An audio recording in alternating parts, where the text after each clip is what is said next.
So surprised to see conservative thinkers like James Woods banned from Twitter and Paul Watson banned from Facebook. Donald J. Trump retweeted your tweet. Thank you, Mr. President. Very cool. But while tweets are nice, we need action. A handful of giant corporations have seized control of the new public square and are digitally disappearing dissidents. The first rule of Facebook is don't talk about anyone who Mark Zuckerberg doesn't like, otherwise you'll be banned by Facebook. This isn't a joke. It's literally their new policy. They're not just banning people. They're dictating the opinions that everyone on the platform is allowed to have. Merely appearing in a photo or a video with someone who Mark Zuckerberg doesn't like is now enough to get you banned. This is virtually identical to the communist Chinese social credit score system, but instead it's controlled by giant corporations with more power than some countries. Except at least in China it's written down so you know how to stay in compliance. How dangerous is InfoWars? Well, Facebook believes it's so dangerous that you can be banned from using the platform, Facebook,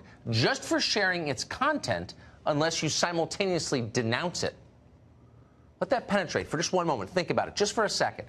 Mark Zuckerberg is not simply censoring opinions. He's prescribing which political opinions you're allowed to have, which conversations all of us in this country can have about America. Keep in mind that nobody voted for Mark Zuckerberg. He's 34 years old. He's completely cut off from reality. He's worth $72 billion. And yet he can single-handedly make our First Amendment irrelevant after 250 years. I mean, how tragic is it that Snoop Dogg, who encouraged his 32 million followers to flood Facebook and Instagram with Louis Farrakhan videos, has a better grasp of the principle of freedom of speech than 90% of journalists? The same journalists who whine about Trump targeting the media then pop champagne corks when anyone on the right gets silenced. This has nothing to do with hate, whatever that means. This is about you beginning to lose the argument culturally and politically. So instead of trying to engage on a level playing field and, I don't know, actually doing some work, you merely silence the dissent. This is classic authoritarianism. I want them shut down. I want them silenced. I want them muted. I want them shut down. I want them silenced. This is the rhetoric of authoritarian tyrants. Yet we're the dangerous ones. Really? This isn't a private company enforcing its arbitrary and ever-changing rules. Virtually every prominent online personality who helped get Trump elected has now been banned on some or all social media platforms. Do you think that's a coincidence? Or is it a political purge? Oh, and isn't it great how Facebook has banned all these dangerous extremists while still leaving people free to surf Hamas and Hezbollah pages? Facebook is the establishment and knows popular dissent is keeping establishment candidates out of office. 2016 was the turning point and showed that an anti-establishment figure like Trump could win.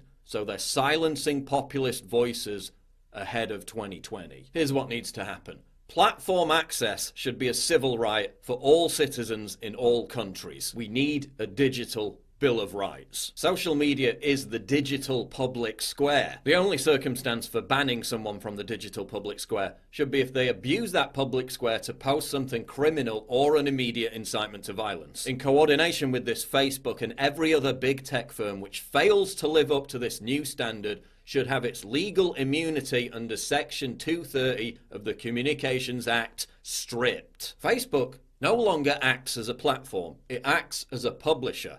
If Facebook wants to be a publisher, it can be a publisher, which would mean that Facebook would be personally, legally liable for everything posted on their website. Facebook are clearly putting themselves on one side of the political debate. They're entitled to do that as a private company, but if they do want to do that, then they need to be regulated as a political actor. If you ban a bunch of people for partisan reasons in the midst of a presidential campaign season, that is election meddling. Oh, I'm sorry, I forgot. We're only supposed to care about election meddling when a few Russians buy some Facebook ads. And please, just shut up with the private company can do what it likes crap. When people start losing their bank accounts and credit cards because they have the wrong political opinions, which is already happening, when people cannot buy and sell, because they have the wrong political opinions. We're sorry, your Amazon smart refrigerator has denied you access to your groceries due to you visiting Infowars.com. When people are homeless and destitute because they can't get mortgages and they can't get loans because they have the wrong political opinions, are you still going to glibly repeat the mantra, "My private company"? How about medical care? That's a private practice. Should we deny people medical care because they have the wrong political opinions? It was wrong for black people to be denied services by businesses, and it's wrong for everyone to be denied service by social media companies. Under the law, businesses don't have the right to discriminate against people's political views. They don't have the right to deny service. As the ACLU points out, once a business decides to advertise its services to the public at large, it gives up the prerogative to pick and choose which customers to serve, even when that commercial service involves some form of speech or expression. That's already the law, so why is it not being applied to Silicon Valley giants? As Will Chamberlain writes, when private companies violate civil rights, we pass laws to stop them from doing so. So while the tweets are nice and the support has been incredible, we need action. And it really does seem like this is our last chance.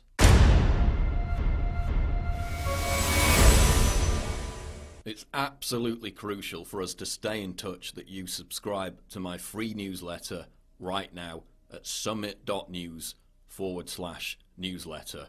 Link in description.